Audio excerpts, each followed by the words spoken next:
Thank you, Michael.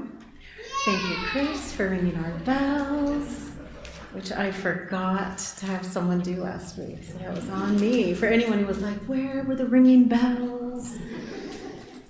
Well, good morning, everyone, and you're welcome to the Unitarian Universalist Church of Urbana-Champaign.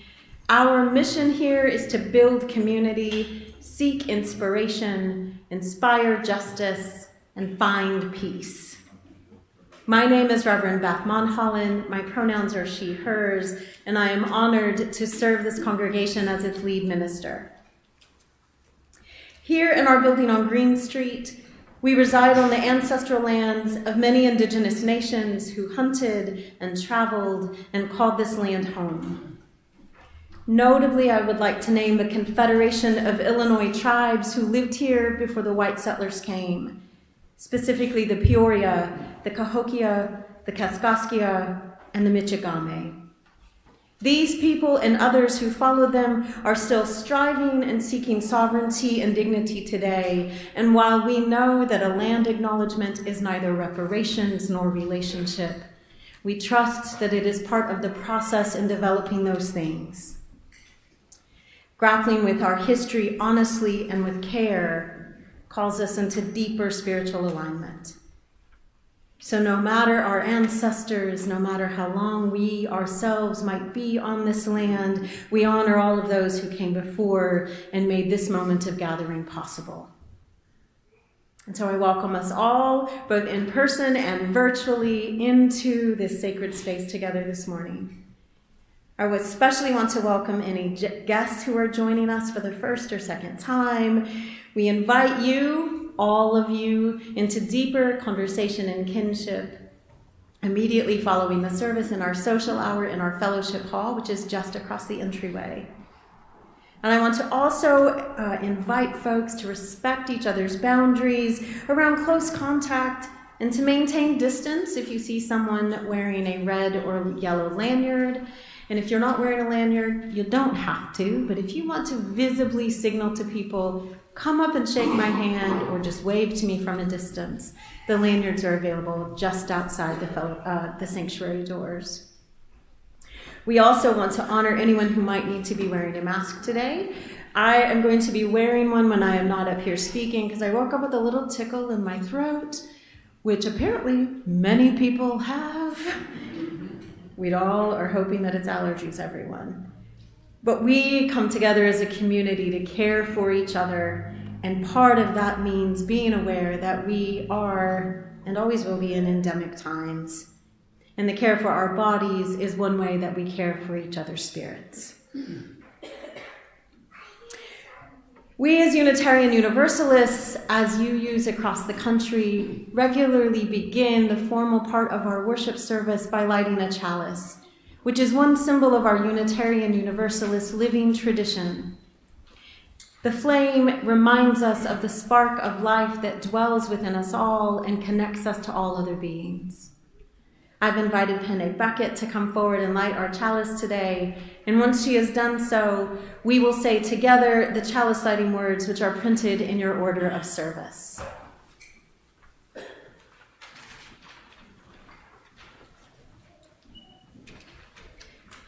For the gift of this day and for our community of spiritual nurture and compassion, we give thanks. For the many generations who have gathered in the past and who still gather today to learn and develop with and from each other, we offer gratitude.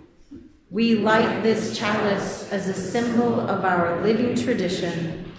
May our many sparks meet and merge in communion of heart and soul. I do want to note, for those who are regularly here on Sunday mornings, that our typical tech is not going to happen this morning.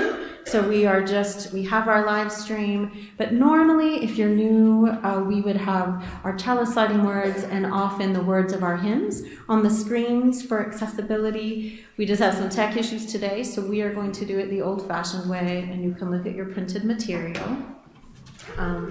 So be patient with that. And if you want to make it happen every week, feel free to talk to us about joining the tech team. Yay!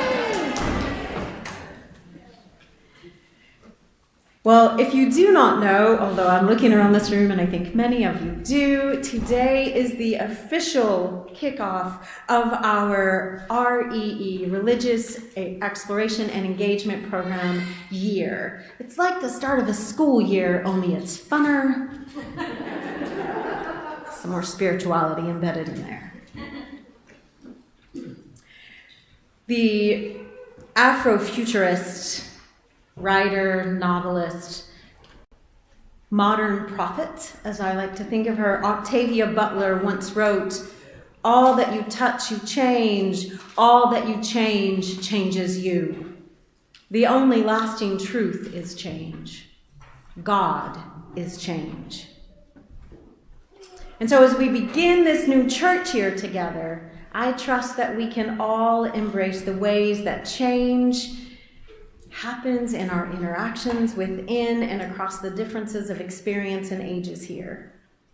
And one way that we aspire to live that mission of building community, seeking inspiration, and working for justice and peace is that we make space for transformation for all of us. From the very youngest members, like little Maria, who's only a year old, that I met just 20 minutes ago, to the most elder of us.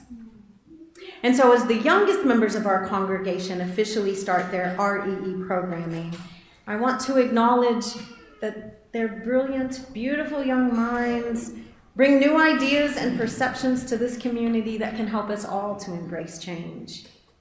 And that those who help our children to grow, which includes our staff and all the many, many volunteers, are the bridge between what was and what can be in community. And so to start this new church year, I want us collectively to offer a blessing to all of the people who will nurture our children and embrace change this year. So I'd like to invite our REE manager, Kelly Skinner, to come forward. Kelly has created an amazing, engaging curriculum with a year-long plan for folks. She's trained a fantastic team of volunteers who we also want to invite to come forward for this blessing. And as another little reminder, you can still register your young people for REE programming and you can still volunteer. So I offer this blessing to you even if you're thinking about volunteering. I'm going to read out the names, although if you are an RE volunteer, either actively in a classroom this year or supporting the RE program in any way, we're going to invite you to come forward and gather here before our chalice table. And once I have said all the names, Kelly and I will offer a blessing. The blessing is also printed as an insert in your order of service this morning because there will be moments where we ask you as the congregation to repeat after us, so you will be able to see that listed in your order of service when we get to that point, although Kelly and I will prompt you as well. So volunteers and young people, volunteers first, feel free to now. You do not have to wait until your name is called. These are not in alpha order. They're just in order. That is on my piece of paper. Beverly Ox, Beth Carlsley, Melissa Watson, Natalie Lloyd, Cindy Ingold, Carol Veit, Tanya Madrigal, Julia Cronin, Eric Chapman, Wendy Graves, Linda Owens, Emily, hope I say your name right, Emily Lageson, Nick Crago, C.L. Cole, Kate Calick, Kelly Skinner, Reverend Sally, Sylvia McDermott, Emily McCown, Alicia Buskirk, Laura Robinson, Brian McDermott, Paul Kaiser, Grace Morey, Natalie Danner, Matthew Kitzmiller, David Wolf, Jody Hanger, Wendy Hartley, Ian Nutting, Danny Nutting, Elisa Blake, Karen Folk, Katrina Cavello, Kristen Bowers, Millie Davis, Priscilla Crone, Pat Nolan, Kathy Frizzell, Becky Malloy, Jeannie Rasmussen, Erin Pressler, Maria Swide, Jack Brown, Michaela Dawkins. What an amazing, amazing group of folks.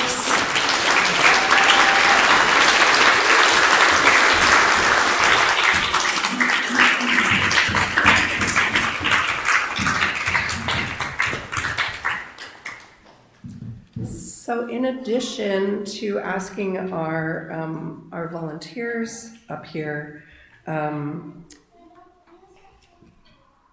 we're going to start.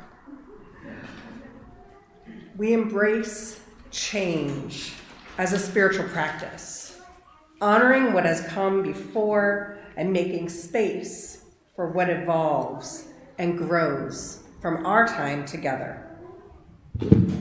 Congregation, I invite you to rise, embody your spirit, and repeat the blessing words after us. And for those of us joining us online, we invite you to add your voices as well.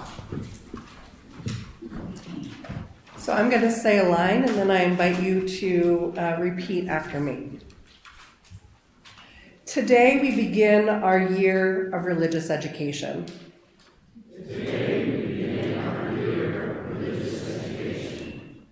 Not with teaching, but with blessing. Not with teaching, but with blessing. We, the congregation, commission our REE volunteers, to take your task of care and challenge,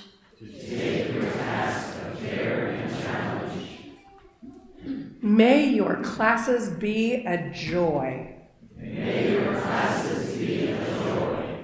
May they be spiritually fulfilling.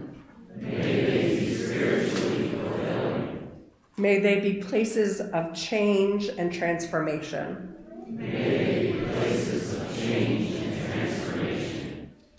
And for all of the young people in the room, if you are feeling comfortable and brave and want to come up to the front and join all these folks, you are welcome to do so. So I'll give them time. Invitation only, young humans. But for all of our young people today, what we ask and hope for you, congregation, be ready to repeat after me, is may you grow in knowledge. May you grow in knowledge. May you grow in wisdom. May you grow in wisdom. May you grow in boldness. May you grow in boldness. And may you, our youth and adults, embrace change and nurture mutual thriving as an example to us all. For it is in giving that we receive, and in using our talents that we ourselves learn.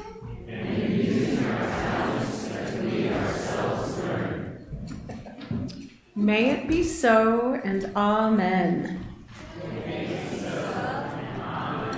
So I'm going to invite all of these beautiful people, the volunteers, all of our young people, to go on down to where the important stuff happens, into their classrooms, and we are going to sing them on their way, everyone. So congregation, you may, I know you just sat back down, but rise again in body or spirit.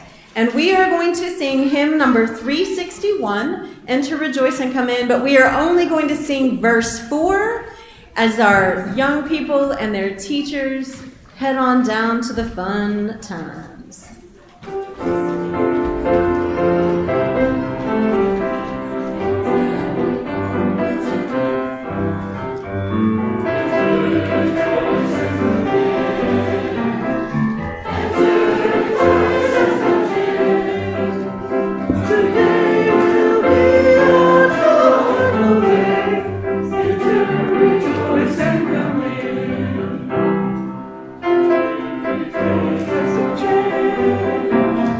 Don't be afraid of some change.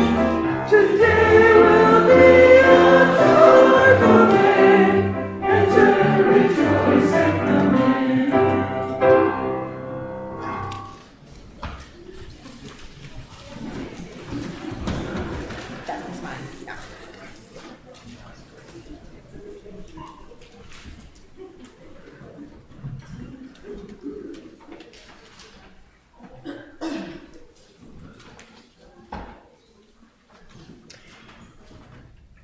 One key part of our mission, as I already stated, is to build community. And in that vein, we have many exciting opportunities for spiritual development, community engagement, just lots of ways to engage here with each other and with the broader community. I want to highlight a few of the opportunities for connection this morning. And one is that if you are not aware, we have a really fabulous church. Oh gosh, I've read, what do you call it? It's a communication software. Doesn't that sound exciting? It's our database, but it is a place where we can all actually virtually connect. And our fabulous church administrator, Kate Kallick, during social hour this morning is giving her time to take photos of you. You can pick a background and it goes up in Breeze. So as people are looking to get engaged, trying to find out who at church to connect with, and they're trying to remember the name and the face, they can check in Breeze to do that. So take some time, if you haven't already, to pause in social hour and have Kate take your photo today. She can also provide you some really great guidance and tutorials on how to effectively use Breeze. In addition to that, we also have our intergenerational program, You and Me, which begins next Sunday. You can still register for it. And this is a fabulous program that brings people of different age groups together in intergenerational pairings. You get to engage in some one-on-one with folks who will have probably some vastly different life experiences from you. You can connect deeply and explore your spiritual journey. And next Saturday, on the fun side of things, we are hosting our old-fashioned coffee house in the fellowship hall from 7 to 9. We invite everybody to come and hear the talents and gifts of so many fabulous people in this congregation. There will be music and poetry and, I don't know, maybe dancing and juggling. I have no idea, but it will be fun. Talents you bring, so be sure you come for that. And for learning about more of the opportunities for engagement and connection, for seeing the calendar and knowing what's happening and how you can choose to connect, be sure you read your e-news each week. So the mission of this congregation is made possible through the shared time, talents, and financial generosity of the members and friends of this congregation. And we know that our work is strengthened by our connections beyond these walls. And so to live into the spiritual practice of generosity and interdependence, we share a portion of all non-designated offering funds each week with an organization whose values align with our own. And this month, in September, our shared offering will go to Brave Trails, which is a camp providing resources, leadership, and community for young queer and trans people. So for all of the ways that you support this congregation and the organizations that we want to support, we thank you. And with appreciation and gratitude, our offering will now be gratefully received.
Thank you again, Michael, and thank you for that musical selection.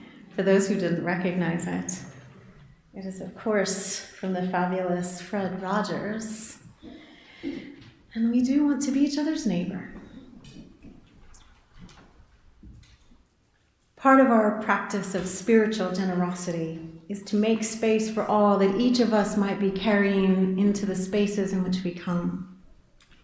We bring joys and sorrows with us. Some of them are long carried burdens. Some are fresh wounds. Some are joys that burst out of nowhere. Some are the happiness that sustain us each day. We never know what the people we encounter might be holding, but we know that when we come together, our joys are multiplied and the burdens of our sorrows are for a moment lessened.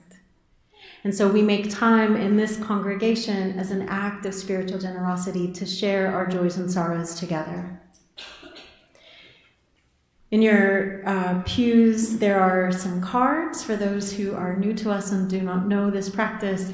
And as a reminder for those of you who are like, oh yeah, I come here every week and I don't remember this. We also have cards that our ushers can bring around for you. And if you have a smartphone, you are welcome, and I'm going to pull mine out now, to send an email to Joys and Sorrows at UUCUC. If you would like that shared aloud, you can indicate it on the card. If you just want it shared with the ministers, we will also hold that for you. As folks have the time to write down their joys and sorrows or submit them via email, we will sing our blessing song together. May the long-time sun shine upon you.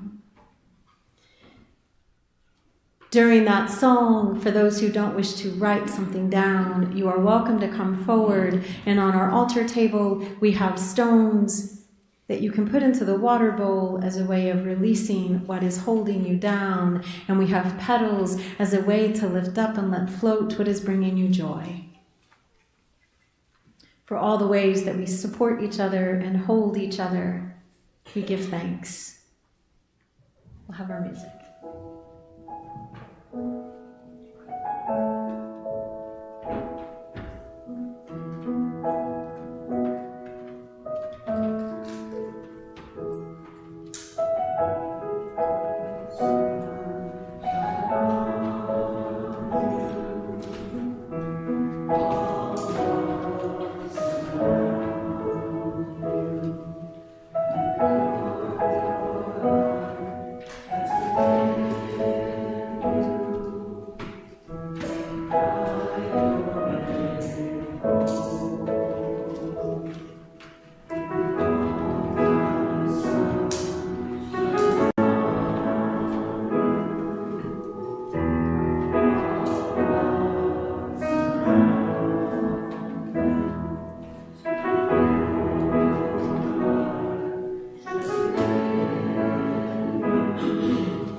Some joys and sorrows to be spoken aloud today.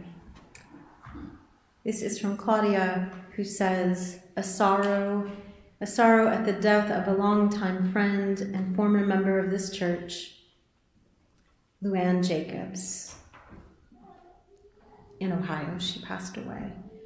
Thank you for letting us know that, Claudia. And from Doug Jones, a concern and a joy. First Jefferson U Church in Fort Worth, Texas, was entered by a man with guns who was angry that the church supported LGBTQ youth group. He was greeted by the church administrator, who calmed him down and called 911. And the joy is that no one was hurt.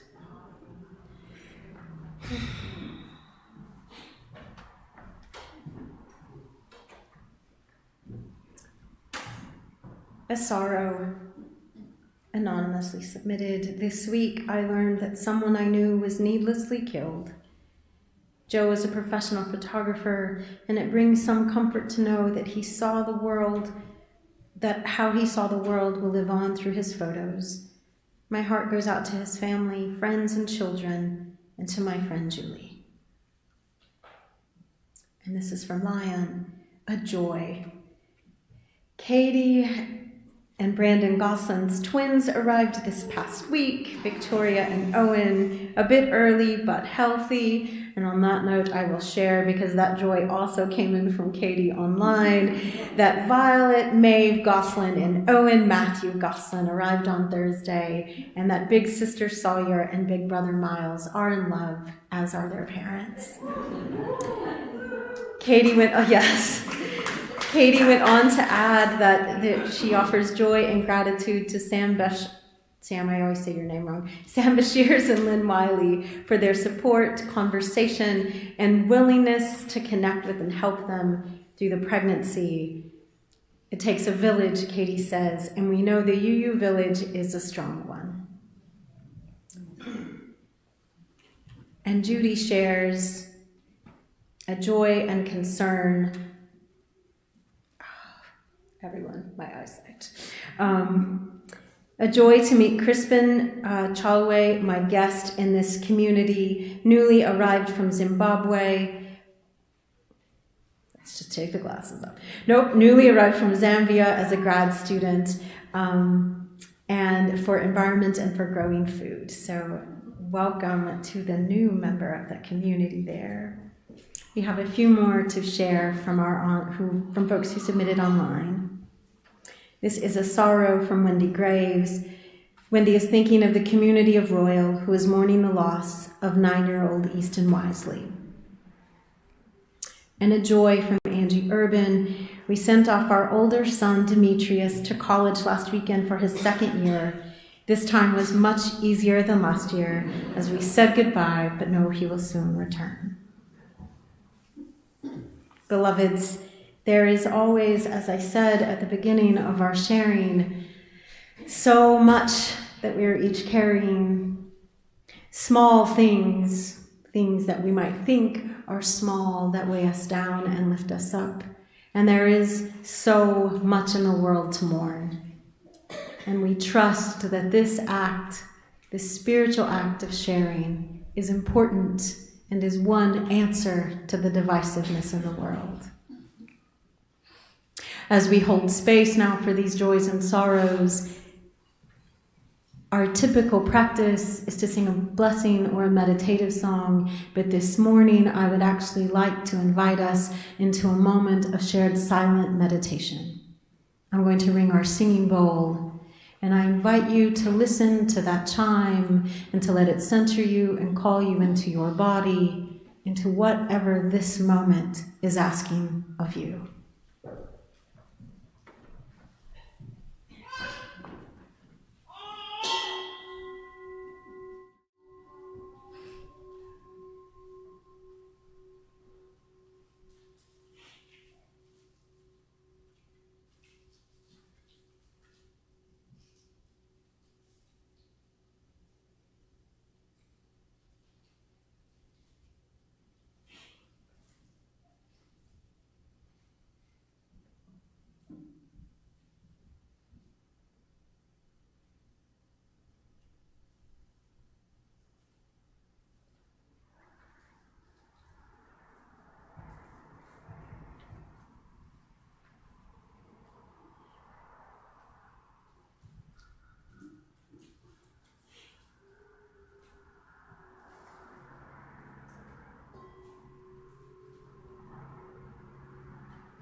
This is from Ruth, chapter 1, verses 16 and 17.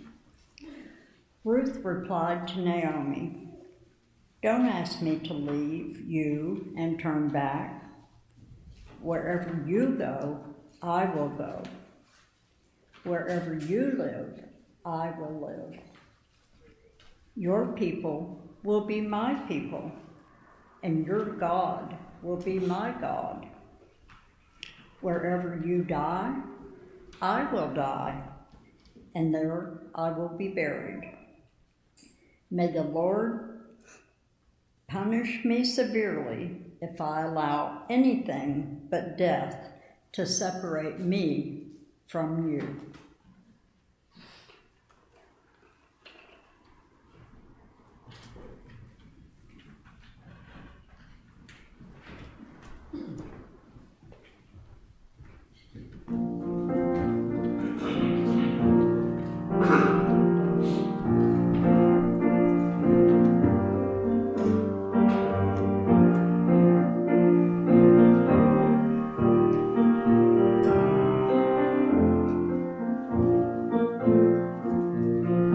Where you go, I will go, beloved. Where you go, I'm mine. Your people are my people. You're divine, my divine. And your people are my people. Your people are mine. Your people are my people. You're divine, my divine.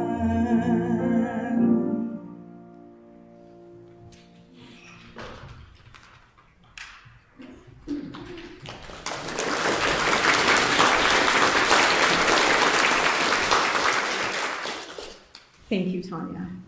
You may have noticed in your order of service that MR was listed today. And MR, like me, woke up with a tickle in their throat, and they messaged me because as a vocalist, that tickle was way worse than my current tickle. And literally at 8 o'clock this morning, Tanya agreed that she would step in and lead music today. Tanya got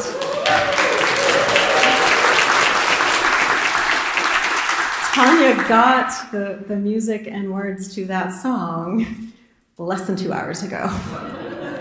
I am so appreciative of your gifts and for the ways in which we make room for other people to rest and others of us to shine. So thank you, and thank you.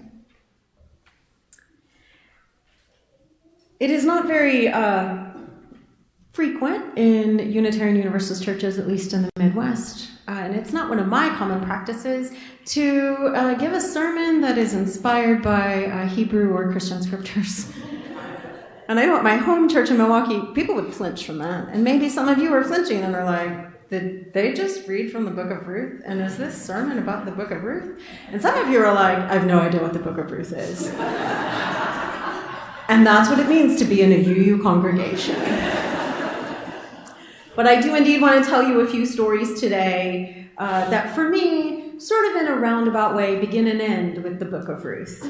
And the first story is this. When I was about 8 years old, my mama, my maternal grandmother with whom we lived, gave me my first grown-up Bible. And you all, I almost brought it today. But it's fragile. There's already pages missing. I thought I should maybe not risk it. But she gave me that Bible. Again, I was about 7 or 8. And while I had read Bible stories and sung Bible songs all my life and even had a little pocket New Testament, it was a big deal to get my very own actual grown-up Bible. Not Bible stories, the real deal, everyone. And I loved it. I was so excited, and I loved that it was my very own and had my name in it. And so I was like, I'm going to start reading this. I was an old school nerd, so reading was one of my funnest pastimes. But I also was not one to just start at the beginning. And so I looked through that table of contents and was delighted that one of the actual books was named Ruth. And I had read the story of Ruth in some roundabout way, but that one of the books in the Bible was named for a woman. And then Y'all, it's kind of one of the shortest books in the Bible, if you don't know. I decided in my 8-year-old logic I was going to read that one first. And I remember reading it, and I remember being struck by the love shared between Ruth and Naomi, and by those verses that Penny shared in our reading today. Reminded me of my mama, you see. And so after I had finished reading the book of Ruth, I remember this so clearly. I went to her and said, guess what? I read a whole book of the Bible. And she just looked at me with so much love and pride that it filled me up. The second story is a little bit different. And it happened a few years later in 6th grade at my rural elementary school it was either recess or actually I think it was when we were in the line after our lunch hour getting ready to go back to our classrooms. And one of the kids in my class made fun of one of the other ones, as happens so too often with 6th graders. She made some quippy little comments about the girl's clothes, or I don't know, we were 6th graders, her bra size. I don't remember what the comment was, but I remembered everyone around us laughed, except that little girl whose face turned a million shades of red, and she looked down in embarrassment and shame. And I don't remember if I laughed, but I know for a fact I did not say anything. And so that night, like a confession, I let my grandmother know what had happened. And she looked at me, not with pride this time, but with deep disappointment. And she said, how do you think that little girl felt? How do you feel now? And what will you do differently next time? And in my grandmother's disappointment, there was love and the hope that I didn't have to be defined by that shameful moment. But then, just 1.5 years later, my family moved to Milwaukee, and this is the final personal story I'll share with you today. We were, as I have mentioned in previous sermons, we were poor, and we left Kentucky in hopes for better economic opportunities that did not arise. And so, we often had to go to a soup kitchen to get some meals. And my baby sister was young enough, she was only 7, and we didn't eat out much, that she thought we were going to a restaurant. But my other sister and I were right at the age of 12 and 13, when you are just old enough, right, to start knowing that what other people think of you can really, really hurt. But I remember one of the times that we went, sometime after Christmas, they had clearly taken up a collection of children's coats and scarves. And again, we had moved from Eastern Kentucky, and here we were in Milwaukee, and so a scarf was becoming really important to have. But they invited the kids to come up to this box and to pick one. And I remember with my sisters going up, and each of them found one that was their favorite color, and they immediately went back to their seats. But I was kneeling on the floor by the box, holding a multicolored one and a bright blue one, trying to decide which I thought might look better. And then from above me, I heard what felt like a booming voice of a judgmental God saying, "You can only pick one." And I was so embarrassed. I dropped one I don't even remember, and ran back to my chair, just ashamed. And I held my tears in and wished with all my heart I was back in Kentucky with my grandmother, who again, even if she was disappointed, looked at me at least with love. So what did those two stories, one where I harmed and shamed someone, and one where I was shamed in turn, have to do with the Hebrew scriptures in the book of Ruth? For those who either have never heard of or read the book of Ruth, or for those of you who it's been a really long time, I see you. Let me tell you a little about the story of Ruth. So it takes place in It's from the Hebrew scriptures, and so it takes place in ancient times. And Naomi is a woman who is married to a Jewish man, and they live in the town of Bethlehem. But a famine comes, and so they leave, seeking better economic opportunities for them and their children, safety and security. And they travel to the land of Moab, where they do indeed find a new home and build a new life. Their sons grow up. They actually marry some women who are Moabites. Their names are Orpah and Ruth. And they're having a pretty good life in Moab. But then tragedy strikes again. And Naomi's husband and then both of her sons die. And here she is, a widow in a land of strangers. And she decides, if I'm going to be a widow and an outcast, I'll at least do it back in my homeland. And so she decides to go off and return to Bethlehem.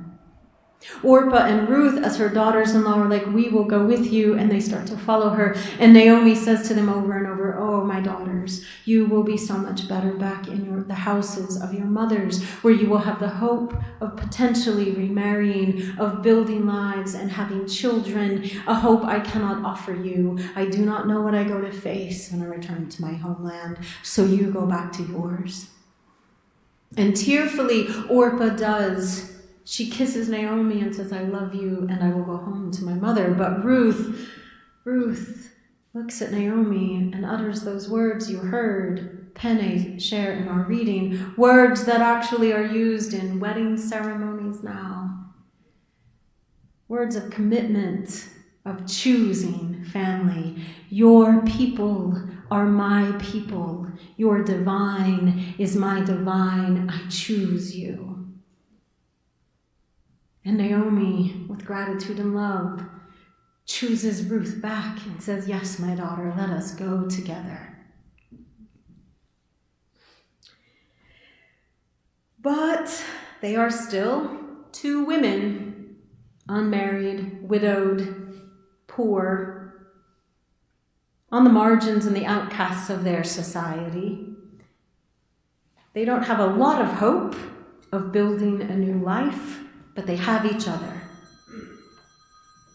And so Naomi welcomes Ruth into her original village. She tries to make connections with some people who knew her, but without a husband, the welcome is a bit cold. But she also knows the laws of the land, and she knows that it is harvest season, and that Jewish law says that harvesters, the folks who own the land, must leave and allow any people who are poor, particularly widows, to come along and pick up what the harvesters have not been able to gather that has fallen on the ground. And Naomi says to Ruth, this is how we can survive. And I have a kinsman over there named Boaz, and perhaps he will remember me and allow you to reap. And Boaz does remember, and not only does he remember Naomi, he is impressed by the love and commitment that they show to each other. So he says to all of his reapers, you leave some of the grain, leave extra, and make sure those women will be able to gather it. Boaz's kindness expands, and Ruth tells Naomi about it, coming to her for advice. My chosen mother, what should I do? And Naomi says, you should trust him, and I'm going to help you figure out how to marry him. And they come up with a plan for essentially Ruth to seduce him, and it works. And it works, and Boaz does indeed marry Ruth. And they have a child, and they are fully embraced and welcomed into their community. And the love that they hold for each other becomes a beacon for everyone around them. The whole village actually rejoices in Ruth and Naomi's eventual homecoming. And it didn't have to turn out that way, because Ruth, as a Moabite, is an outsider. And outsiders like Moabites, were often looked down upon, if not outright reviled in biblical stories. And as I said, as widows, both of them were living lives that were fraught with uncertainty and disempowerment. And the love that they claimed for each other, the loyalty that they have for each other. The Hebrew word for that kind of loyalty is hesed. And it means a loyalty that is not bought, that is not demanded, but is offered freely and given in love. So they choose each other. They choose each other. And then miraculously build new lives.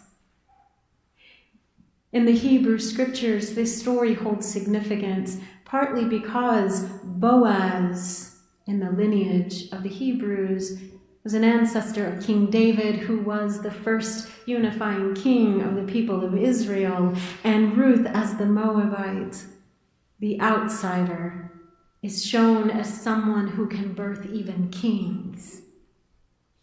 For Christians, it is important because in that same lineage of David, of course, Jesus Christ comes. It is from the outsiders and the marginalized that salvation is often offered to us. So that's the story of Ruth. When I was a kid, I mostly saw it as a story about two people individually choosing each other. But the older I get and the more I embrace mutuality and interdependence, the more I see it as a story of community itself. And partly for me, it is because when I think of those memories I shared, the memories of laughing at that little girl, of feeling ashamed of my poverty, those are moments of actual broken community, of closing myself off in the one instance, of feeling shut out in the other. And I think it's tempting in our culture, so focused as we are on individualism, which prioritizes self over community, that when we are harmed, we close ourselves off to prevent further harm. That when we are doing the harm, we want to ram up our defenses and say, no, I didn't mean it. But there's another way, and the story of Ruth shows us that. No matter our circumstances, no matter where we have come from, no matter our individual beliefs, maybe, we can resist the narrative that says you have to be some lone ranger riding in to save the day. Resist the narrative that says you have to only look out for number one. We can say instead, your people are my people. Your divine will be my divine. And it is hard to do because this world, as I said, during our joys and sorrows, is one of a great deal of divisiveness and fear. Violence, implied violence even, is a weapon used against all too many of us. And it's easy to believe the loud voices of hate that show up at our church doors, that show up at our schools and in our communities, that say some people matter and some don't. That's all right, Maria. Maria agrees. Everybody. That there's another story. And we need the stories that help us to pause and hear other perspectives, to pause and lay aside our defensiveness or our own hurt for just a moment. And the book of Ruth is such a pause. It's a different sort of story in the midst of biblical narratives around over-the-top gods and punishment and king-making and empire-building. In contrast to the shouts of prophets, Ruth is a quiet little story of ordinary people coming together in community to support and empower each other. And while king-making and conquests are part of all of our history, so too are the stories of ordinary, everyday people thriving and loving and remaking the world. The world where we choose each other, where we widen our circles, where we expand what we mean to belong. It begins in relationship. It begins in our hearts when we say we might be different, we might have different experiences, we might come from different places, and yet we choose each other.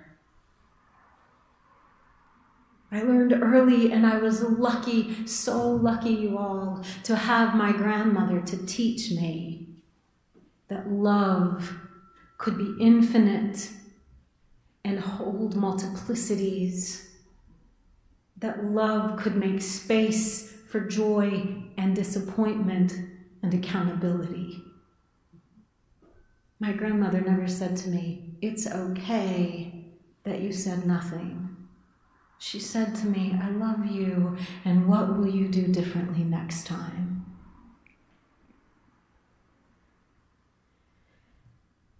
I hope we all have people like that in our lives. I hope we can all be that person for someone, that when we choose each other, we choose that kind of love to remake the world. Palestinian-American poet Naomi Shihab Nye has a brilliant poem. It's a narrative poem, and it's very long. I'll share it with you all on Facebook. It's called Gate A4, and in it she recounts the story of being stuck at the Albuquerque airport, flight delay of 4 hours, and this sweet elderly Palestinian woman in full Palestinian garb misunderstands and breaks down and cries. And she, Naomi Shihab Nye, who speaks English and Arabic, comes to translate a little and to explain, you don't have to be afraid. The flight will happen, just delayed. And this moment of community there in the gate with all these weary travelers delayed on their way turns into one of joy and connection. She tells the story of how the airline passes out lemonade that little girls who are waiting share, that the Palestinian lady pulls out majul cookies, little pecan cookies, dusted with powdered sugar, and hands them out, and everybody in the waiting area takes it like it is a holy, sacred communion, and they sit there laughing, all of these strangers with powdered sugar on them. And that, the poet says, is the possible world that can happen anywhere if we pause and lay down our fear, our trepidation, and choose each other. The shared world is possible, Naomi Shihab Nye writes, and we have to work to make it real. We have to hold the tensions of both the harms that we have done and the harms done to us. We make space for our grief. We make space for our joy. And we are clear as a people of faith who we mean when we say we. Marge Piercy, whose poetry I use quite a lot, in her poem The Low Road, she ends that poem with this: it, and it being making the possible world. It starts when you care to act. It starts when you do it again after they say no. It starts when you say we and know who you mean. And each day you mean one more. Each day, we as a people here at UUCUC can mean one more.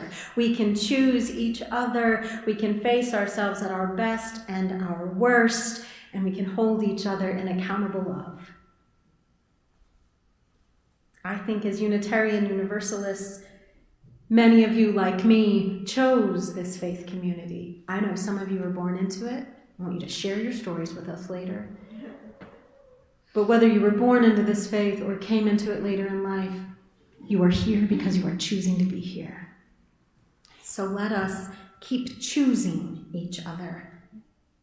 Let us be each other's people and honor each other's divine, the divine that is in each of us, until we have indeed created the possible world everywhere we go.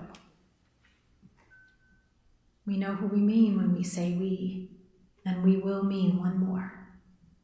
May it be so, and amen.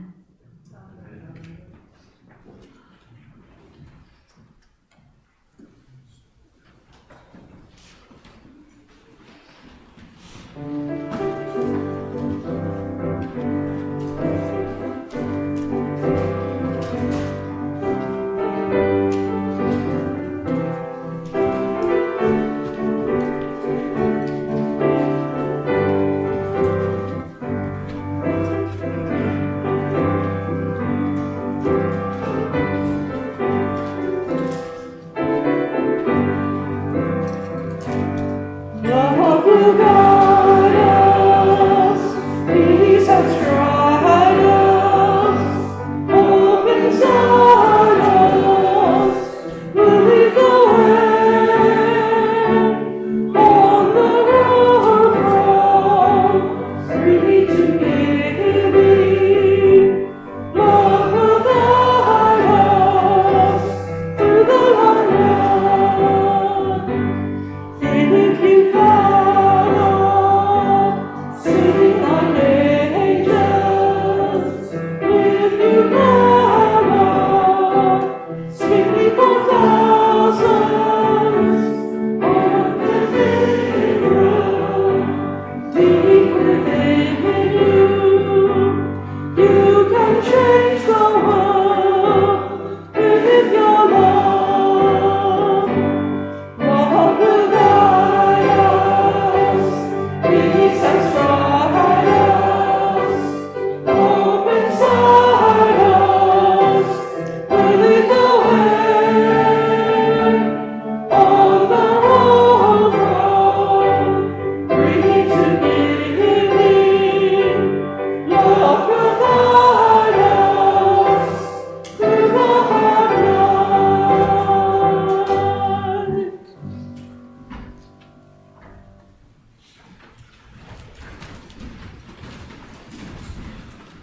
Beloveds, we're ending our formal time together this morning, but as a reminder, this kinship and community continues on, and immediately will continue in the fellowship hall. But I invite you, you will find the chalice extinguishing words in our order of service, so I invite you, if you feel called, to say them aloud with me. We extinguish this flame, but not the light of truth, the warmth of community, or the fire of commitment. These we carry in our hearts until we are together again. Wonderful. I invite us to sing. You don't have to sing it all, but at least begin singing hymn number 168, One More Step.